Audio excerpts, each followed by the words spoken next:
Hey everybody, welcome to the UGA Sports Live podcast. My name is Rodney DeBulsey. I will be your nominal host. I'm joined by Jake Roos, Dane Young, and of course Jim Donnan. The only reason everybody's tuning in is to see the Hall of Famer and get his analysis.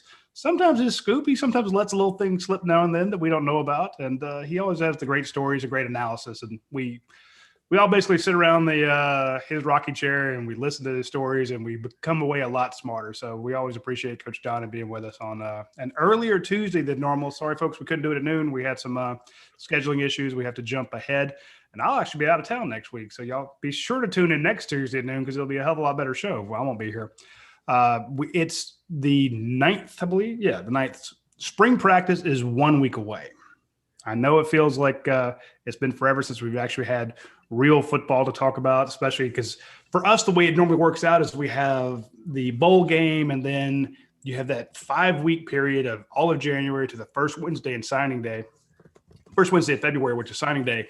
And it's always just been kind of this build up to signing day. But because signing day happens so much more in December now, signing day was just kind of a non-event for UGA. So we've kind of had the build. There wasn't that kind of attention on recruiting like there has been. Now there should be because Georgia's 2022 class is lights out, and we'll have some stuff later in the show with Jake, who went down to Miami because certain players we just can't talk to. They don't pick up the phone as much, so we go to them. And Jake came back with some great scoops, some great information. We'll have him talk about that later in the show.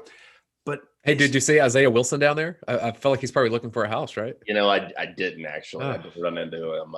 I think he was probably licking the wounds a little bit for that trade. Good Lord. Brutal trade. But hey, next time we go down there, we know who we can stay with. So we'll there you go. In Miami. And everything is kind of the whole news cycle has kind of been building up to spring because all the analysis we've done, all the breakdowns and stuff, you really got to be excited about what Georgia when the schedule came out. You got, wow, get that one big game against Clemson, and then this is a workable schedule. And the additions from the recruiting cycle, the 16 early enrollees that Coach Don has talked about that we've heard about so much. You got to be really excited about this. And next Tuesday's the first day we kind of get them into spring practice. No spring practice last year. So the enthusiasm for this spring, I think, is off the charts, guys. I'm bouncing around on it. And then the next day on the 17th, we have Pro Day. Now, I do want to talk a bit about spring practice, but I think it would be a disservice not to mention the great story we had yesterday. Coach Donnan and Dane Young sat down with Daniel Jeremiah at the NFL Network, and y'all spoke about every draft eligible Bulldog. And Jeremiah gave where he was going to go. And I think that a lot of what he said will bear out this next Wednesday when Georgia has Pro Day. So, Coach, I want to turn to you first. Great job on that interview. I thought that was fantastic. The Daniel Jeremiah get is huge. For him to sit down and talk 30 minutes on Georgia football is just phenomenal. But also taking what he said yesterday, and everybody go to UGASports.com and check out that story. Taking in what he said, who needs to have a big pro day next Wednesday? You know, one of the things that I feel like without the combine now, your tape certainly helps you more than it ever has. But the thing you have to do is not have a really poor pro day. I mean, you just can't go out there on one-time shot because you don't have the chance to do it a couple times. Like, you know, in the past, if you didn't do that well at the combine, you could have a good pro day. And now with just the one-time shot, the main thing is just stay up with where you were as far as the eval, whether you played in the Senior Bowl or not. But just don't – it's kind of like a gymnast, you know, having 3 good routines and then falling on the beam or something. You know, I mean, you just can't go up there and kind of pee down your leg next Wednesday. You've just got to do a good job of looking up your potential and knowing that there's that extra added pressure of – performing up to the level that you need to. I think you can certainly enhance yourself too with some added times in the 40, times in the shuttle and your weight room performance. And for the fans out there, these guys haven't been sitting around. They've been around these different pro people that their job is to train you. I know you watched the Lawrence thing on the NFL Network when he had his pro day. Well, he had the guy that he'd been working with at quarterback. The same thing's true with these other positions. These guys go out and train with guys that get them ready for the combine, show them how to run the 40, how to work on their starts, how to run the shuttle, the ball drills they'll be doing if they're defensive back. So it's really an audition more than anything. And the other thing that's got to help these kids, I would say, is their ability to function with the Zoom meetings. All year long, they've been involved in Zoom meetings with our staff, and now they're getting the same thing for these different clubs. So how you handle yourself in these meetings where you're not really one-on-one with the guy personally. I know I was talking to a coach last week, and he feels like that his best value is getting on the chalkboard and being able to communicate and being one-on-one. He said he was doing a Zoom meeting from his kitchen trying to get a job. And it just, realistically, that's tough. I mean, they weren't asking him to be on a Food Network or anything, but you just can't. It's different when you're in the Zoom meeting, you know what I mean? And you got to, it's like we're on it today. So, Yeah. But I feel good about our players. We don't have a lot of surefire number one guys that can't miss number one guys that, are just going to be right there. We got 3 that I think could go in the first round, and Alargy, Stokes, and Campbell. But all of them have certain things they're going to have to do a little bit better. I thought one of the real key factors we got out of Daniel, and Dane did a really good job of running the whole thing and setting it up. And, I try to just listen to Daniel, but he was talking about a guy like Aziz, who is really kind of tweener size-wise. Is he really 6'3", or is he 6'2 1/4"? Is he 238 or is he 250? He said that's a big differential that a guy's going to be how he's drafted. The same thing's true with Campbell and Stokes. How do they do these ball drills? There's no question their speed's overwhelming, but how do they do with the ball in the air like they're going to see them next week? That's going to be a big part of everybody's. So that's kind of the way I feel like what's going to happen next week. But as far as the one guy that I think could help himself more than any of them, I would think would be Ben Cleveland. Just could be a workout warrior with his feet and his quickness to go with his overwhelming strength. I think he could help himself a couple rounds if he has a big time workout.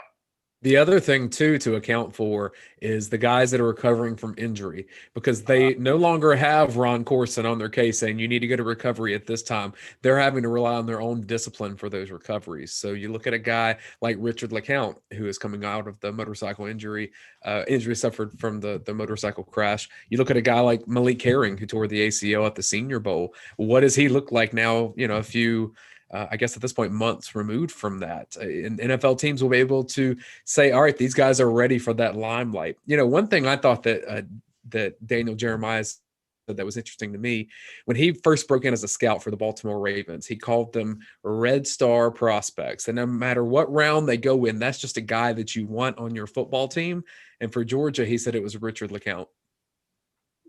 Yeah, I thought that was really salient because all of us know as Georgia people the interactions that Richard has with everybody, the kind of effervescent type personality he's got. Everything about him is just go, go, go. And he's kind of a extension of Kirby Smart. The fact that early on Kirby used to ride him and get on him, but the better he got and the more he got along with Kirby, the more he became the Kirby Smart on the field type guy for Georgia.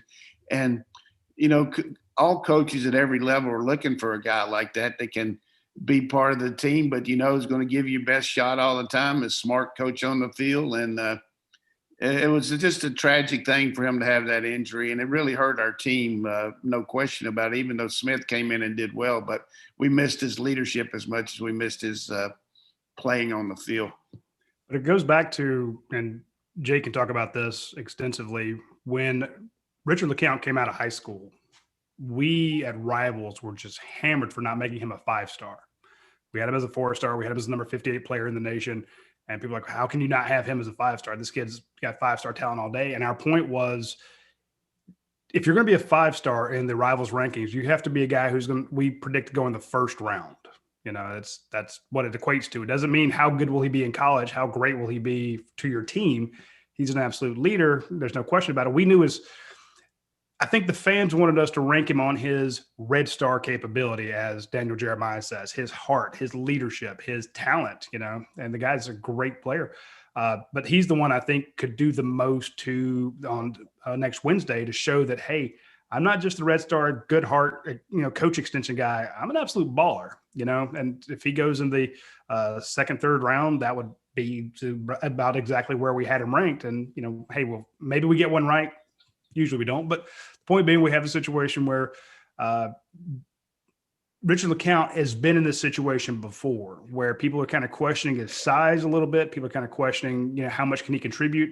And the guy has shown out every time. So I think when all those guys are watching next week, and I noticed that Daniel Jeremiah said the NFL Network would be there. We'll be able to watch it on the NFL Network. I think that's great.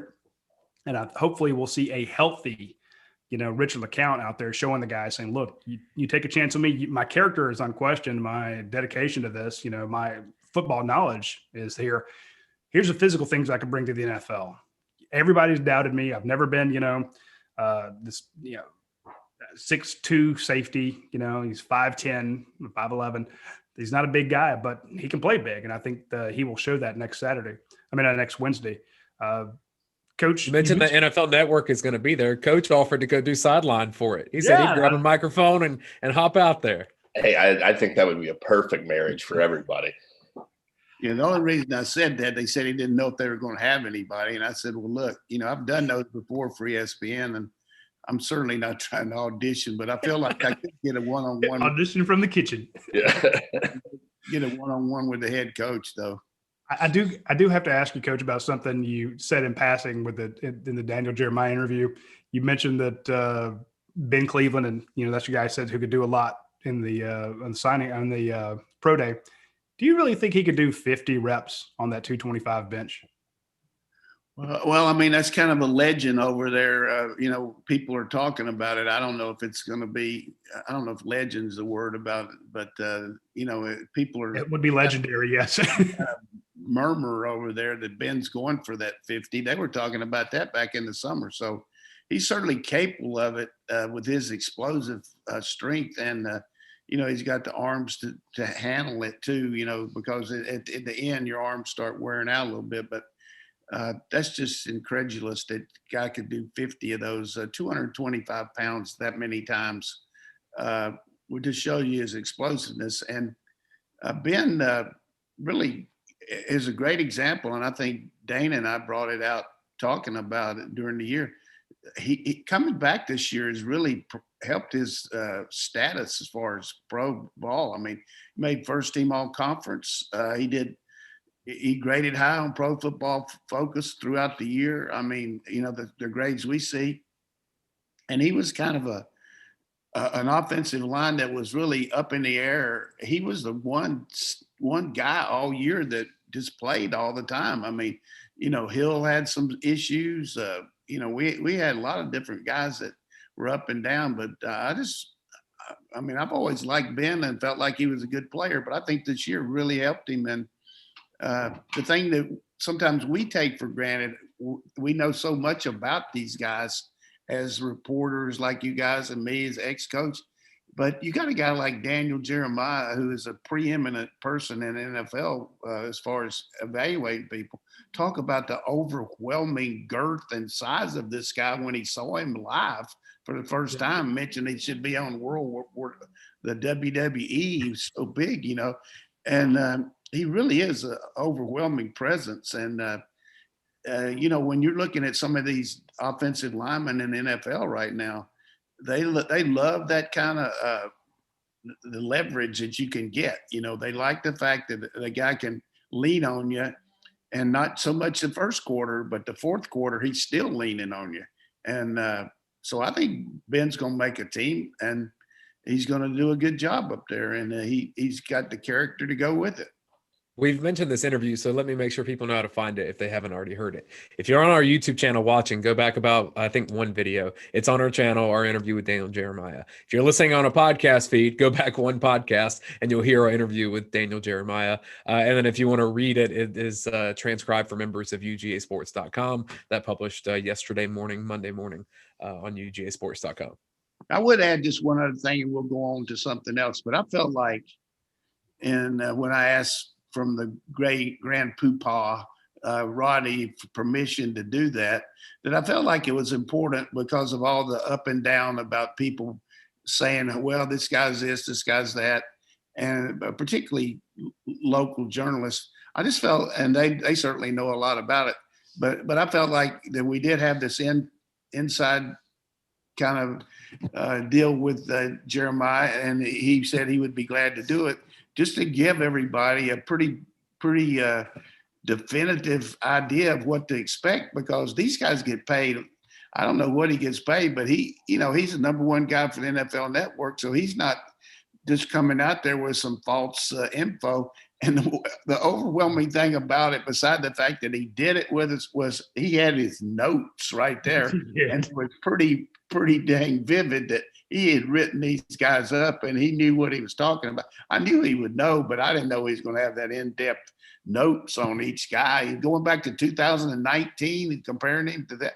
So there's no question that we can toot our own horn or do whatever we want to, but I would think if I'm a member of this website and read about it, I feel like it's a pretty damn good get for UGA Sports to have Daniel Jeremiah tell them about what's going on, and now they can bust somebody's chops when they're down there over there getting something to eat and say, look, this is what Daniel Jeremiah said about this guy, Yeah, you're right. You won't find that stuff anywhere else. And you expect maybe the national guys to be able to tell you, oh, well, Tyson Campbell this, Azeez Ojulari that. But when he can go deep into 2019 DJ Daniel tape, and he can go deep into Trey McKitty, when he was at FSU versus what he did at Georgia versus what he did at the senior day, that guy knew his stuff. So speaking of some people that know their stuff, I want to give a big shout out to our friends over at Athens Ford. They take great care of us. Thanks to Brian Clower and the folks over there for being a sponsor of the website and the podcast. If it weren't for Athens Ford, we would not be doing the podcast. So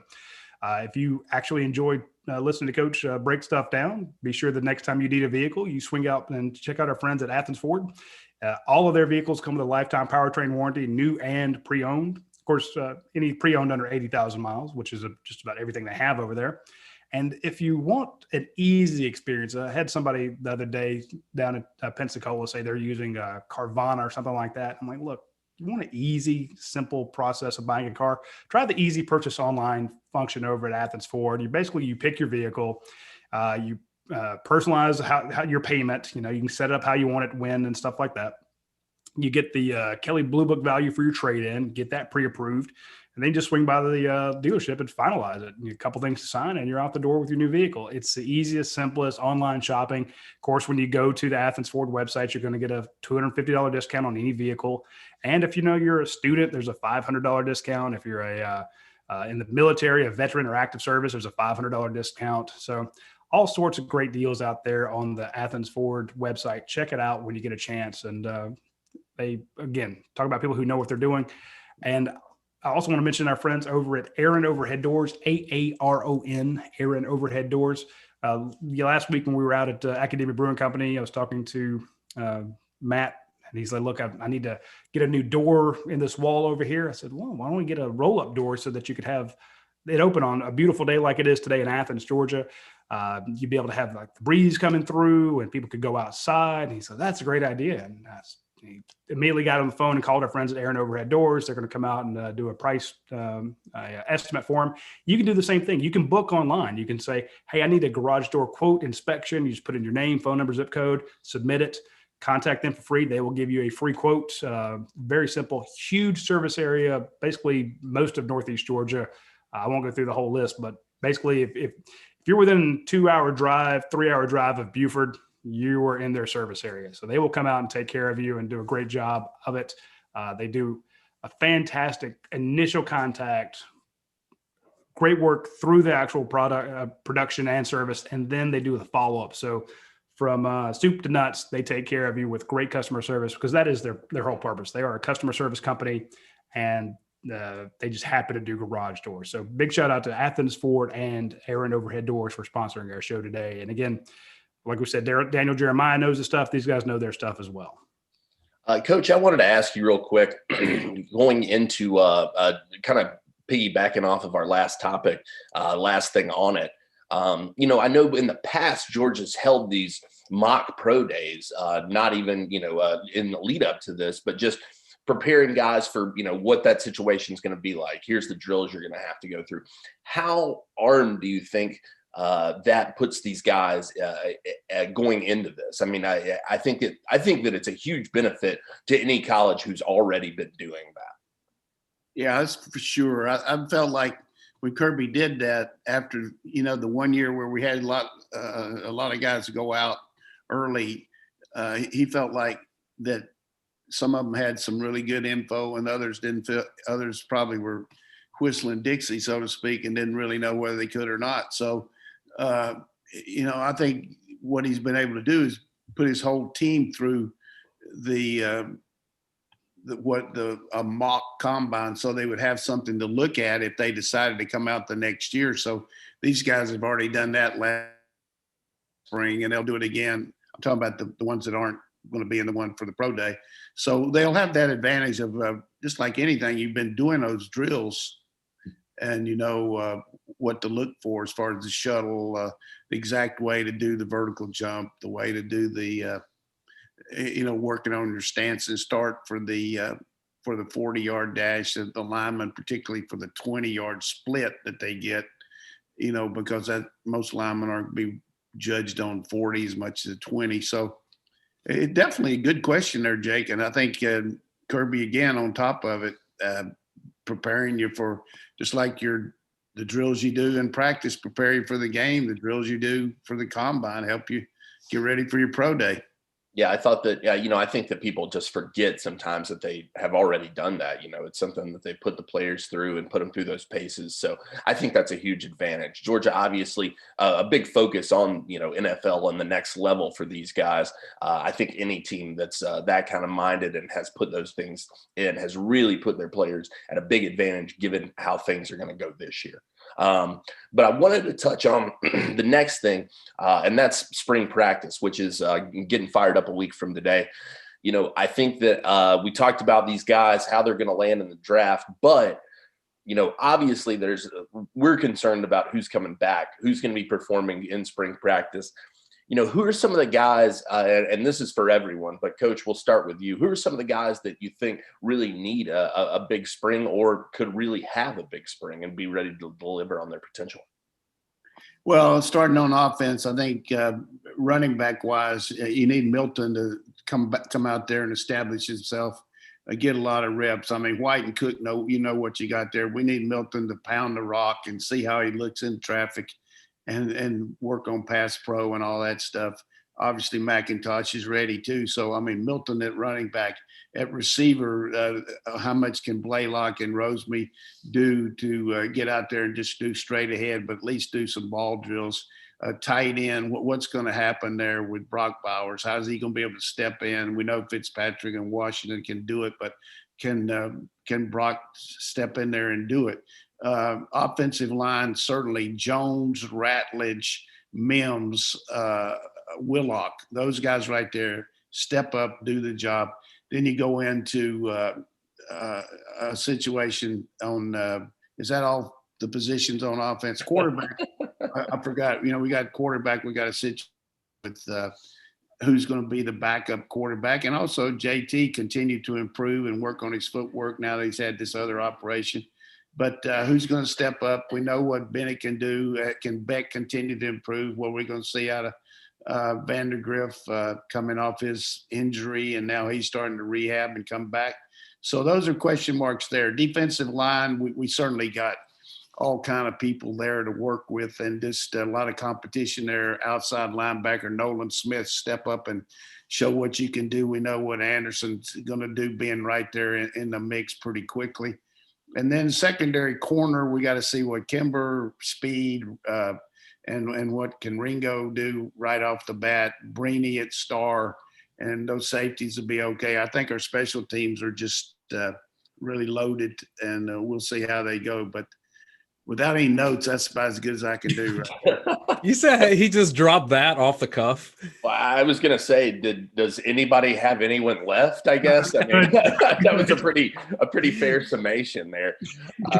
Question. I'm toast. Holy crap. Yeah. I can elaborate on one because one that came to my mind was actually Stetson Bennett, because I do think he's in a unique spot where his spot was taken from him in the middle of the season last year by JT Daniels. JT is the starting quarterback right now, or at least it appears that way from everything that we've seen. But he also is staring the future in the face for Georgia Brock Vandegrift now in the room. So that's a very unique spot for Stetson. However, in the spring is when the backup quarterback is used a lot, because they can get a lot of the receivers reps, and G-Day comes around, they'll be getting a lot of playing time.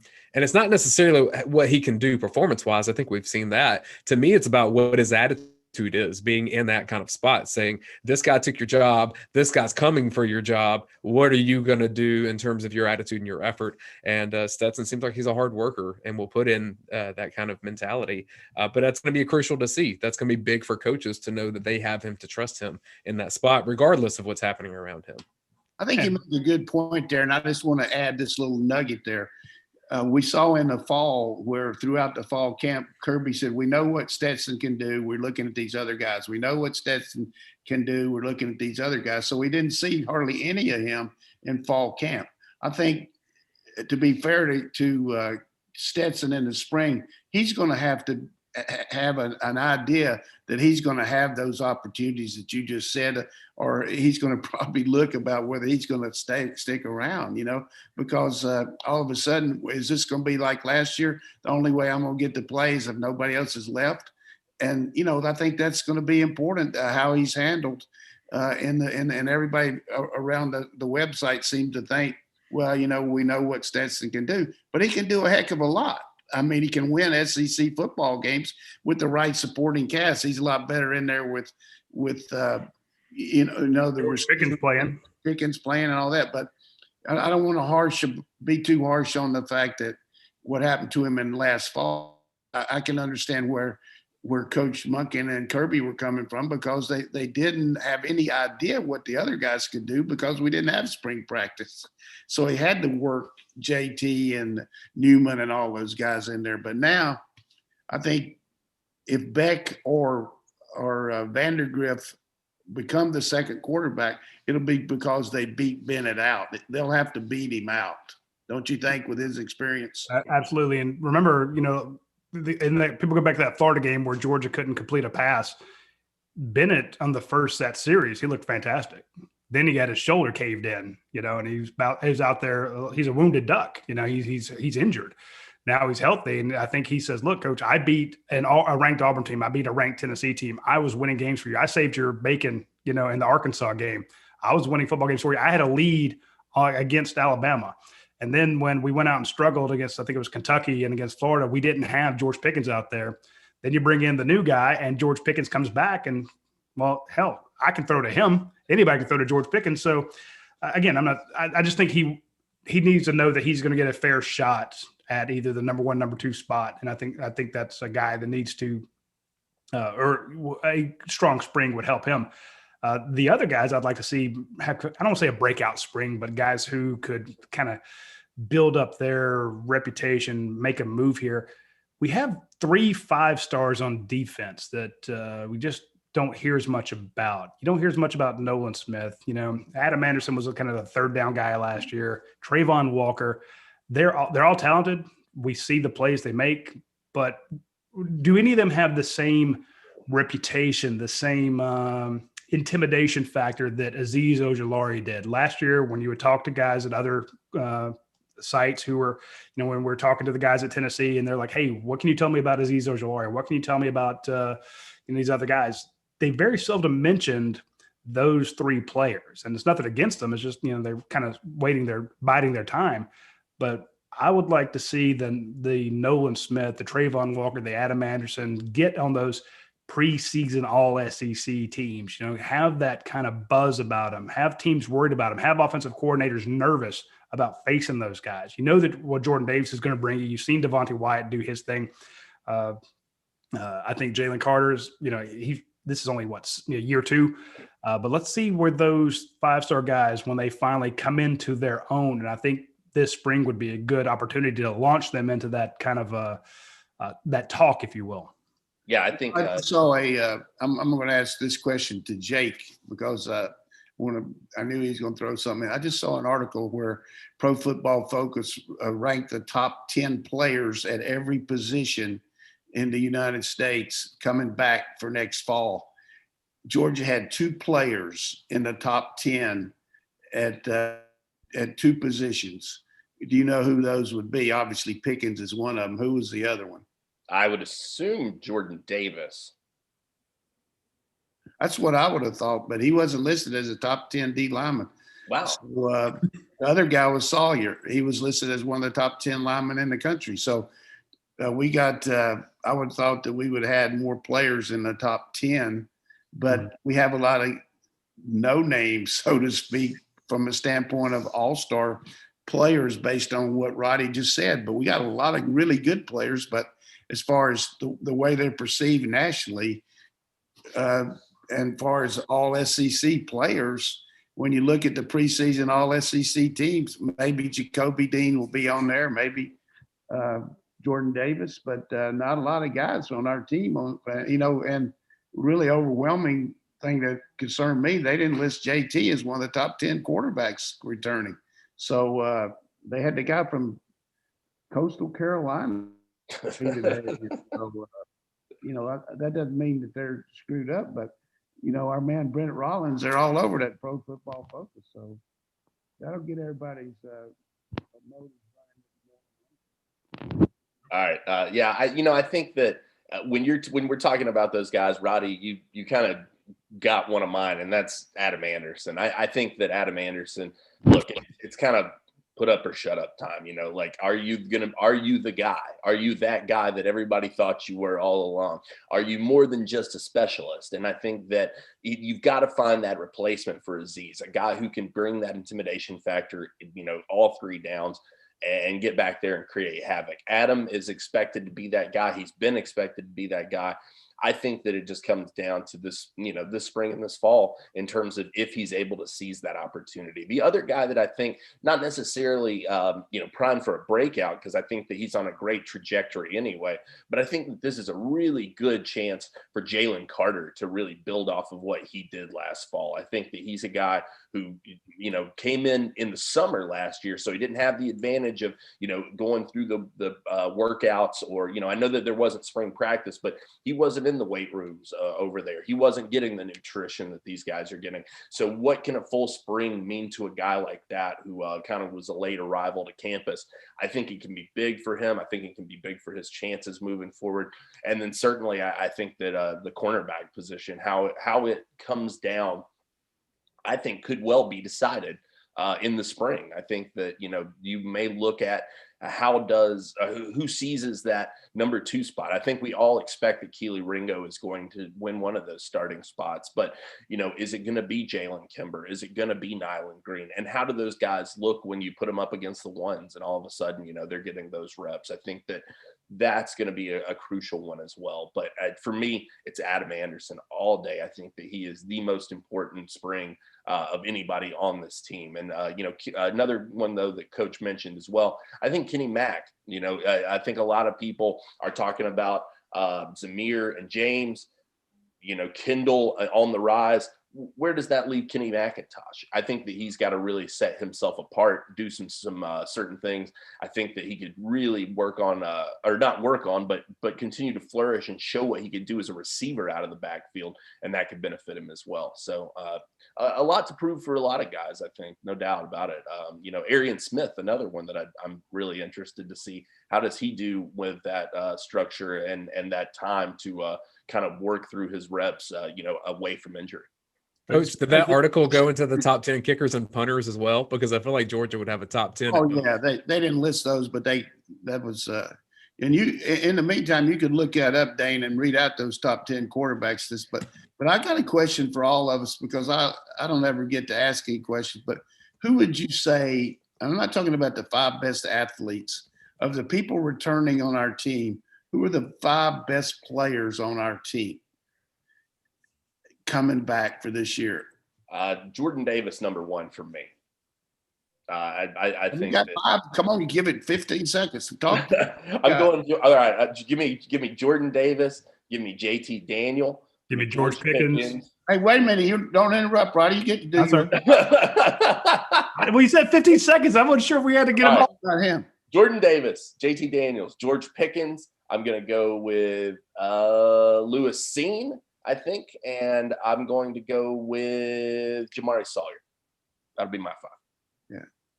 I'm going with Jordan Davis, Sawyer, Cook, Pickens, and Dean.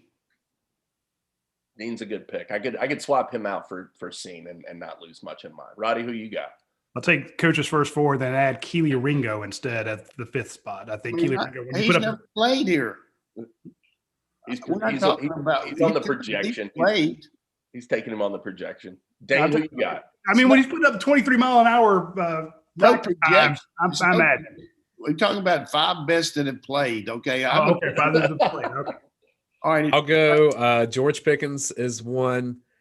Jordan Davis 2. Jamari Sawyer 3. Nakobe Dean 4. Jalen Carter 5. Yeah. I like Carter. All right. Now I'm going to ask you another one. Who are the top strongest guys in our team? Top 5. Ooh. We got to get some info out to these people. Let's go. I mean, back in the day, back when you were coaching and Mark Rick, we would have we would arrange to get some of those strength and conditioning numbers back when before they did an investigation to find out who. It doesn't matter. You bring that up, who cares? I'm saying there was some interesting stuff back there. It's tough to find out nowadays who's the strongest guy because they don't post those numbers. Looking at him on the hoof, who would you say? Oh, looking at him on the hoof. Give me Jordan Davis, Jamari Sawyer, Zion Logue, Devin Willock, and Clay Webb. Yeah. I'm going to go with I like that list. I'm going to take Clay Webb off though. And I'm going to sub in, I think, wait, did you say Jalen Carter, Roddy? Yeah. Oh, damn it. Okay. Actually, now I've already forgot who I've said. Yeah, I did too. You said Zion Logue, so that kind of threw me. Jordan Davis is powerful, but he's not one of the best. I mean, I just remember he got hurt doing the back stuff up. I got Dean, Sawyer, Carter, Quay Walker, and Nolan Smith. I could see that. You're going pound for pound. I was going just who's got You're playing Ben Cleveland awards. Yeah. Stronger than Ajax. Yeah.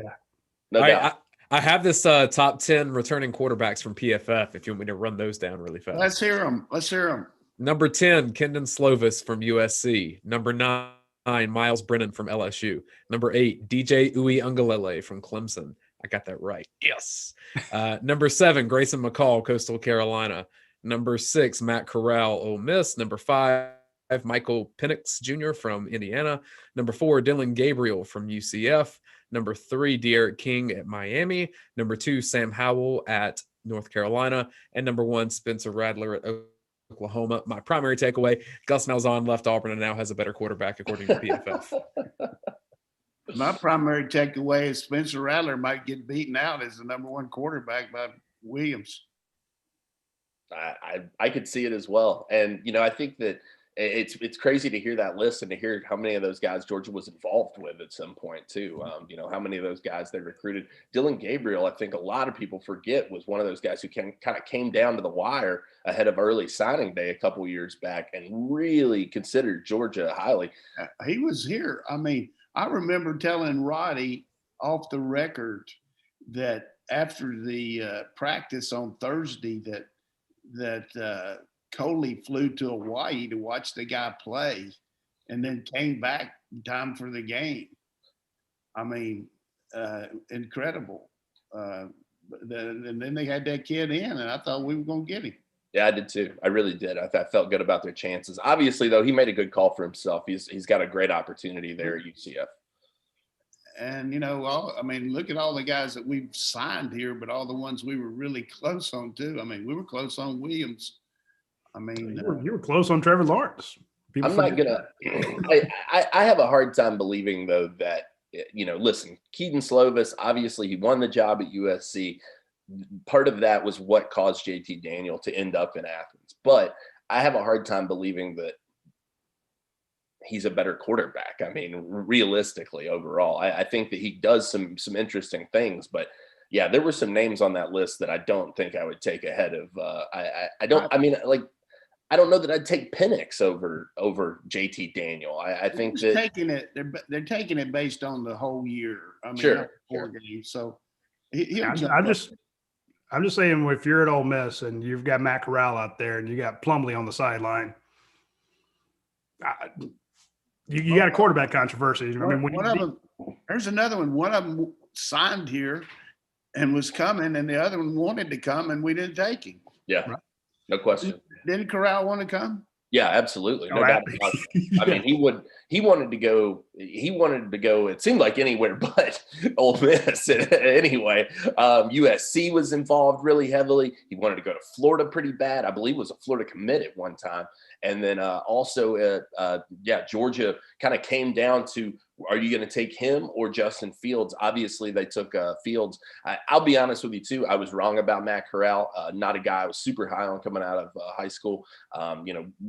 There were some concerns behind the scenes, and I will say he's done a fabulous job for himself. He really has. Yeah. Really has. I'm not crapping on the kid, because you remember he came all the way to Atlanta to do that Rivals 5-star camp, and we had him and Trevor and Justin Fields there. Just absolute loaded, 3 5-stars. They all went head to head in the rain. It was fantastic. Great kid. Gave us a great interview. Talked as long as we wanted to. Always been rooting for him. But remember when you had the kid committed to Georgia, Plumlee, and just the stuff he does. My point being, that list, there are a couple guys on that list that they're involved in. They may not be the best quarterback on their team. So to say they're the best 10 in the United States is very interesting. I do think I'm really expecting a fantastic year out of King down in Miami. I think that's gonna be fun. Coming off a tough injury, though. Yeah, I'm just fingers crossed, because that kid is fun to watch. I really hope he tears it up down there.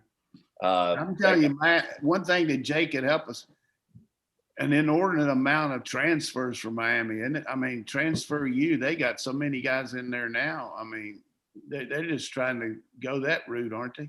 Yeah, absolutely. I mean, that seems like how they're going to try to rebuild the roster, and they're going to, take all comers. If you're in the portal and you got a shred of talent, we got a spot for you on South Beach. And interestingly enough, too, I'll mention, got to see Manny Diaz this weekend. He was out at the Under Armour camp in Miami.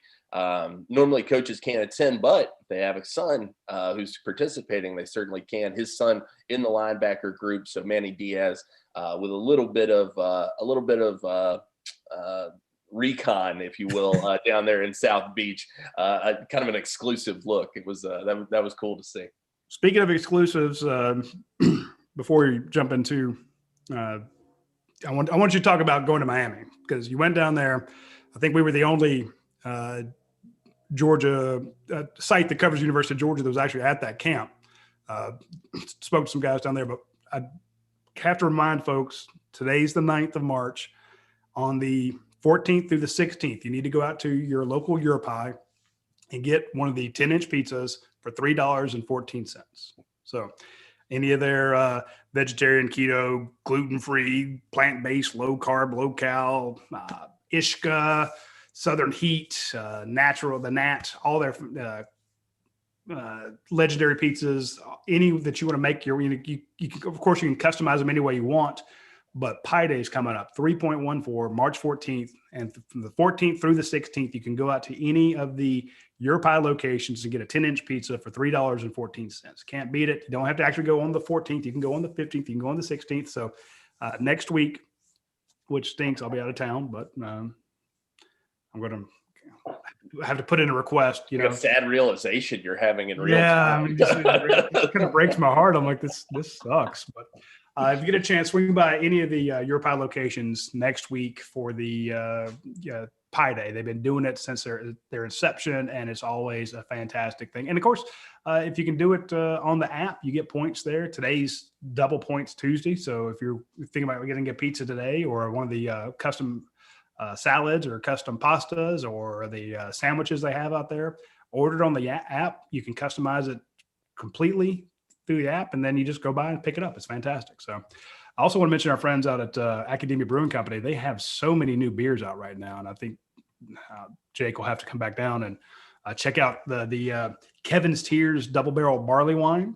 I can't wait to try that one. They have the Death Ripper, the Hazy IPA, 6% alcohol by volume. That's a good looking one. But this is one I really thought that Jake would like. It's the Unsquare Dance, 6.5 experimental IPA. So this juicy little gem pours with a hazy light goldenrod and a bright white head. Aromas of tropical mango and papaya are balanced by soft herbal flavors and a smooth and effervescent finish. It just sounds like this was made for Jake Rue. So pick me up, please. 3 new beers out at Academia Brewing Company. And of course, they have their Trivia Tuesdays. So when you get a chance, swing by, go by their Facebook page. They have a lot of great stuff on the Academia Brewing Company site over there. Jake, we mentioned that you went down to Miami this past weekend. You talked to some big Georgia targets that we don't normally hear that much from. So you had some exclusive news. And normally we don't like to give it all away on the podcast. You know that we do have a subscription-based website where we put most of our recruiting nuggets, but go ahead and give the folks some freebies. Well, I think the biggest one for sure, and the guy that I told Roddy even before I went, I was like, listen, if we get Shamar Stewart, it will make the whole trip worth it. He's not a kid who answers the phone. I've texted the phone number I've got for him. I said, hey, is this Shamar? The only reply was, nope. So I'm pretty sure that is his phone number, just FYI. That is the one he gave me. But at the same time, just not a kid who does a lot of media, doesn't do a lot of interviews, just a bit of an enigma down there in South Florida. And some of those South Florida kids really can be. I mean, they kind of stick to themselves. They're not about the media. You kind of go two directions down there. You don't have necessarily the guys who you can just dial up anytime. You've got some guys who are super flashy and they do a lot of it. And then you got mostly guys who are quiet and just kind of go about their business. Shamar definitely in that top 50 defensive end in the nation, top 50 player in the nation, I should mention actually. But 4-star guy, I believe he's 36th in the nation, if I'm not mistaken. And, 6'5", 250 plus pounds. I mean, when you see the kid, he's one of those guys, I know Coach and I have talked a lot about this before. He's one of those kids that the eye test is clear. You could take somebody who doesn't know football and say, who do you think we're here to watch? And they're going to point to that kid. But had a chance to talk with Shamar and, Georgia, I think really deeply in this thing. I'll tell you this, the people that I've spoken with and the people that I spoke to in Miami said that the feel around him right now, he's in Opelika, Florida, is that he's going to end up out of state. And so that would be a huge get for Georgia. LSU's heavily in this thing. Alabama's heavily in this thing. I mean, all the major players. Clemson's right there as well.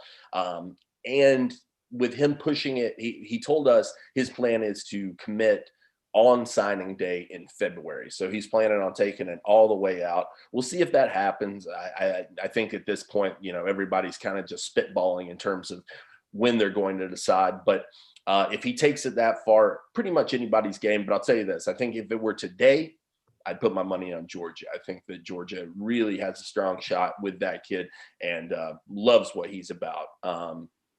Outside of him, had a chance to see Pierce Spurlin, 2023 commit for Georgia. Big, long kid. I mean, another guy that if you were like, who are we here to watch? You might point to Pierce because he was a full head above everybody else in the crowd. I mean, he's legitimately, 6'6", almost 6'7", I'd say. A little skinny right now, but he's in basketball shape, and I think that that's to be expected. And just a key recruiter for Georgia. I mean, was sporting his Georgia gear after the camp. He's been on several guys, said he's on Justice Haynes, said he's on Justin Benton. So really putting in work for Georgia in that 2023 class. I liked what I saw out of him too. If you haven't seen it, go over, check it out on Twitter. He made an incredible one-handed catch with a kid just draped all over him. So great catch radius on that kid. I'm going to be interested to see where Pearson's up at the next level, to be honest with you, though. Whether it's, I don't know if he's a tight end. I don't know if he's a receiver. He's kind of in between right now. He said he wants to play at 225. I could see him even bulking up past that. I mean, he's rail thin right now. So Todd Hartley's his main contact at Georgia. So that makes me think they're thinking tight end, but he's one of those guys you can flex out into the slot. I mean, he played there the other day and did an admirable job, I thought. Brandon Ennis, another guy that people need to know in 2023, blew everybody away and did last year. I mean, this was a kid that for years we've heard, he's going to be a bona fide 5-star. Came in, did the same thing this week, was lights out in Miami, excellent hands. I thought it was very interesting because he mentioned, that he's close with Georgia. Got a tie with Kenny McIntosh, plays at the same school that Kenny Mack did. And so he said, we're always catching up. We're talking all the time. Kenny's told me what a great place it is. But he noted he really wants to see Georgia start throwing it around a little bit more. He said that would be something that could really kind of catch his interest a little bit more. He thinks that they're a little bit reserved in the pass game. And so, I think that the kids notice as well. Pierce Spurlin told me, he's heard from Todd Monken that they're going to start throwing the rock around the yard this year. So be interesting to see how all that comes to fruition. But overall, great camp day down there in Miami. Always beautiful to go check it out. And thank you, Roddy, for sending me and for the unlimited budget, which I will be sending the expense sheets for shortly. Yeah. No, it was a great day. And Georgia, listen, in on some of the top talent in South Florida, around the Sunshine State.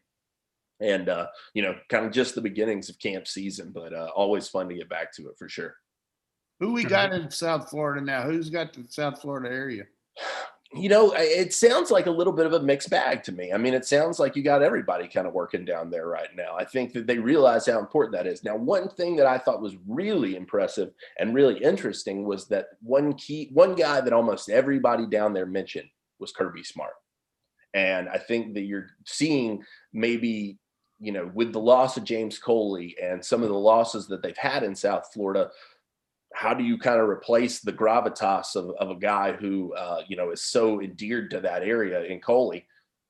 Bring out your biggest gun, and that's Kirby Smart. He's close with Shamar Stewart. He's talked to Pierce Spurlin. He's talked to, all of the guys that we spoke to the other day said, Kirby's about as involved with me as any head coach is.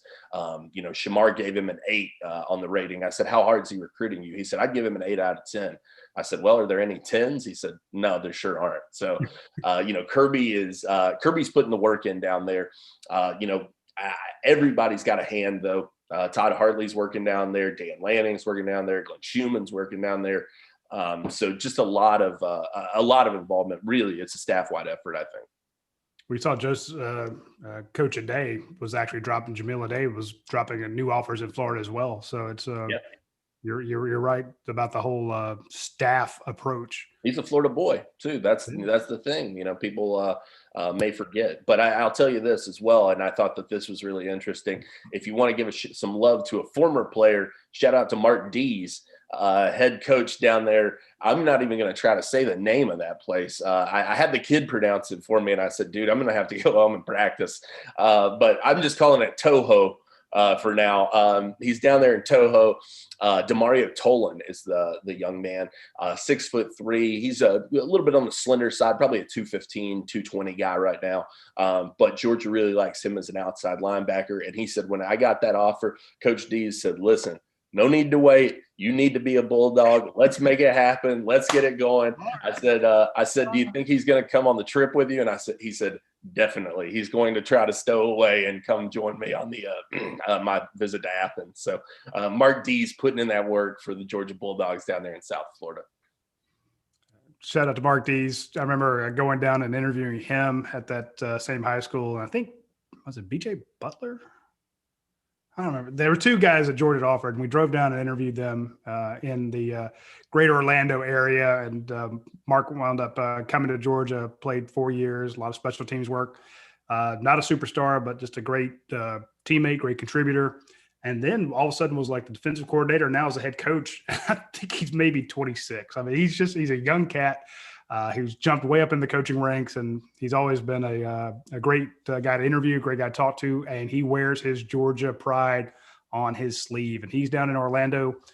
He'll let everybody know how much Georgia means to him. And now that he's got a guy that Georgia's interested in, that kid's going to hear about Georgia every day. I guarantee it. So shout out to Mark D. He's just a good man, a great player and a good man. You know, excuse me, a good player and a great man. Get that backwards. He's just a great guy. Love him to death.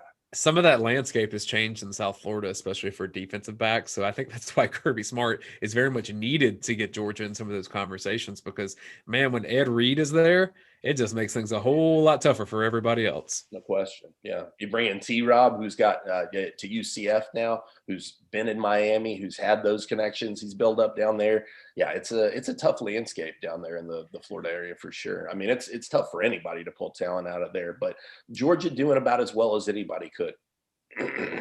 Yeah. We had a couple questions there, and I want to mention the one that from Georgia Dog. He said this was for everybody. Who's a player you feel on the team needs to step up and assert themselves as a starter / productive player? And I think we kind of addressed that one early on when our who needs to be the spring guys. But I did want to kind of touch on that real quick. If everybody would give us one, the player you feel needs to assert themselves. To me, that always sounds like who needs to kind of take charge, who needs to be that leader.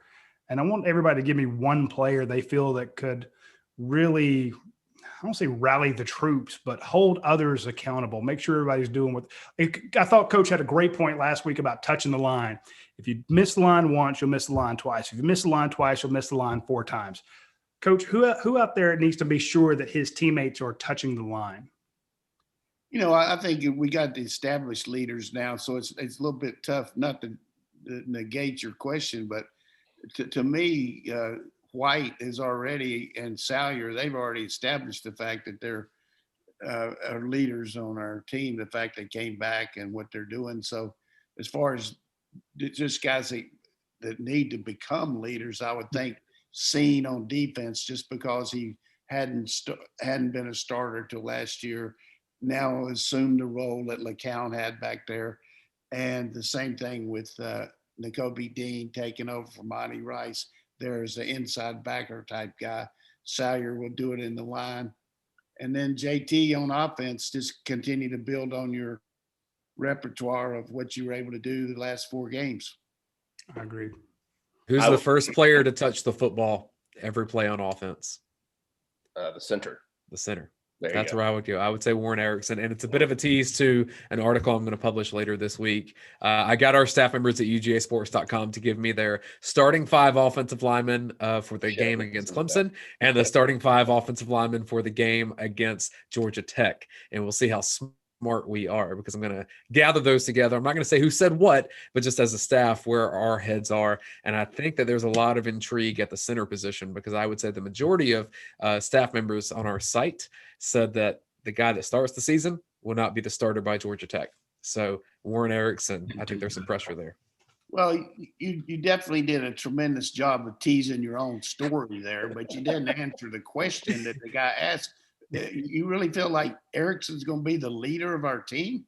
Well, I'm saying that he's the first guy to touch the ball, and I'm saying that replacing a center is a tough thing. So if he can provide leadership, and as Roddy says, go touch the line every time, it could be massive for Georgia's offense. And I mean, do I think he's going to be a vocal leader and rally the troops? Probably not. But I think Dane nailed it, because the whole point of Georgia's question was, not so much. I didn't want to use the term leader, because he says who needs to step up and assert themselves as a starter / productive player. Oh, that's I understand that, but as far as the way I heard you say it was a leader, and to me, Salyer has got about 100-yard start on it. Yeah, exactly. Yeah.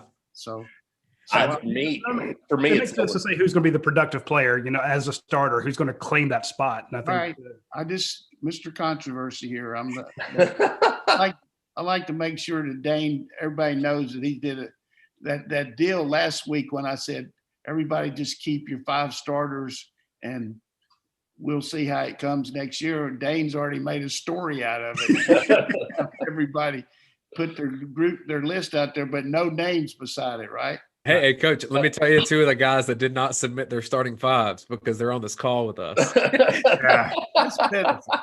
Slackers. Fire them both. Hey, drop the dime on us, man. Damn, man. How hard is that to do? No, I listen, but to go off his question, I wanted to say, I mentioned Adam Anderson earlier as a guy I think needs to seize the reins. For me, if you're talking about a guy who needs to assert himself, it's Nolan Smith. He's one of those guys that can rally the troops. He's a guy who has that magnetic personality, and he can get out there and provide some of that juice that they may be missing with some of these departures. Yeah. Yeah, you stole my guy. That's a guy. And I seen that question earlier was what led me to think about Nolan Smith, Trayvon Walker, Adam Anderson. We were talking about guys that could step up this spring. I was thinking of that question, where'd those 5-star guys go that are, we should be talking about, and Clay Webb being one of those as well. Where's he now that he's healthy? He was injured last year. He's healthy. Maybe he could assert himself again. We don't talk about him a whole lot because Georgia has such good guards and, center options, but that's a guy that you want to see assert himself this spring as well. We have a question from I'd like to see someone in the return game too. And maybe that's Karis Jackson, maybe that's Arian Smith. But since Mecole Hardman left, there hasn't been a consistent, this could be a home run every time guy. And I think there's an opportunity for growth there for Georgia. Yeah. And Karis has been very, very close on a couple of those. So we got a question from Pollock. He says, what are y'all hearing on Kendrick? I don't know that we're hearing anything yet. I think that Georgia's seems like a holding pattern. Yeah. I mean, I don't expect anything to happen anytime soon. Georgia's going to have to look into his background. I mean, when you see a player that's dismissed from another team, you don't immediately just roll out the red carpet. You look into that. But I know Georgia's interested, but it has to be a situation where has to fit. You have a guy who is a potential first-round cornerback. Georgia needs cornerbacks, so of course they are very interested. But you just can't say, "Oh, well, let's take him," because why do you leave Clemson? So they're looking into it, but that's all I've heard, unless you guys have heard anything different. No, not at all. Okay.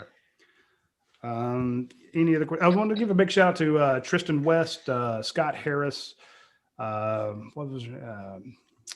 Majors, Mitchell Fletcher, and all the folks who are on our live, Chad Davis, all the folks that are watching on the YouTube live chat over there. We appreciate it. Thanks for telling us where you're watching from. And if you would, leave a review for us. That would be lovely.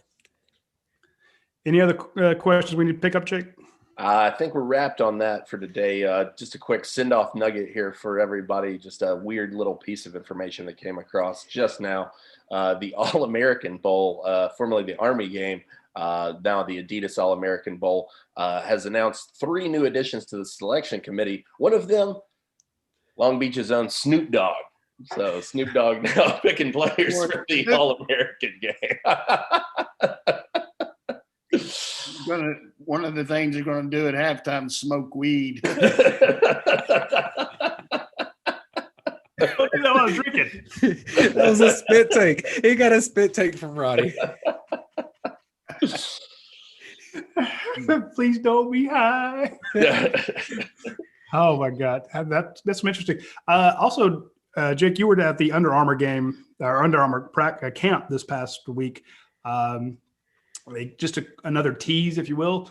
And starting in April and May, the Rivals camps are going to jump back up. So we should have that announcement coming soon. Yeah, So, looking forward to that. Yeah, we will- that's good. And I'm also glad to see that the Elite 11 is out and running. You know, they had that last week at Carrollton and places around the country. So it's going to be, you see how Gunner does in that. And it's going to be good to see all those quarterbacks get back in the deal and throwing to those receivers. And I'm sure if they end up having it up in Nashville or having it at Dallas, that our boy Jake will be going out there. Fingers crossed. Yeah, Jay goes a lot of places, but it's good to, I mean, as much as it hurts our travel budget and the ridiculous expense reports that I get from Jake Roos, it's nice to see him back on the trail again. It's nice to know that the rivals camps are coming back. It's nice to have spring camp again. They're not going to let us into spring camp. We know that, but it'll be nice starting next week. We will have practice tidbits for you. We will be able to have interviews with the players, interviews with the coaches via Zoom. So a lot of good stuff coming next week. The weather's beautiful. It's getting better. The COVID cases are going down. The excitement for Georgia football is going through the roof, and it's well warranted. So be sure next week to tune in at noon. I won't be here, but these guys will be, and they will have another great edition of UGA Sports Live for you. Anything else we need to touch on before we go, guys? I think Coach stole the show. Yeah. Let's talk about a couple players that he runs through the entire roster. Okay.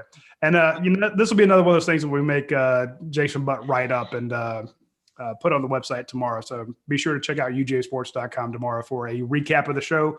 And, of course, leave us a review. It means a lot to us. Rank the show. It helps us in the algorithms when it pops up and says, hey, go ahead. Mention our boy Ronnie Brown, too. Oh, yeah. I forgot about Ronnie Brown down at DR Construction Maintenance in Liberty County. Again, we were talking a lot about Richard LeCount earlier in the show. Richard LeCount's from Liberty County. And the Ronnie Brown, the family, they know that family very well. And he is a die-hard dog fan. There's not a bigger dog fan out there than Ronnie Brown. So if you need any construction in the Liberty County, Bryan County, or Long County area, reach out to DR Construction Maintenance. They will take care of you. Any remodeling work you need done, reach out to them. They will do it for you. All right, guys, that's all the time we have for this week's show. Be sure to tune in next week at noon, and appreciate everybody jumping in an hour early with us.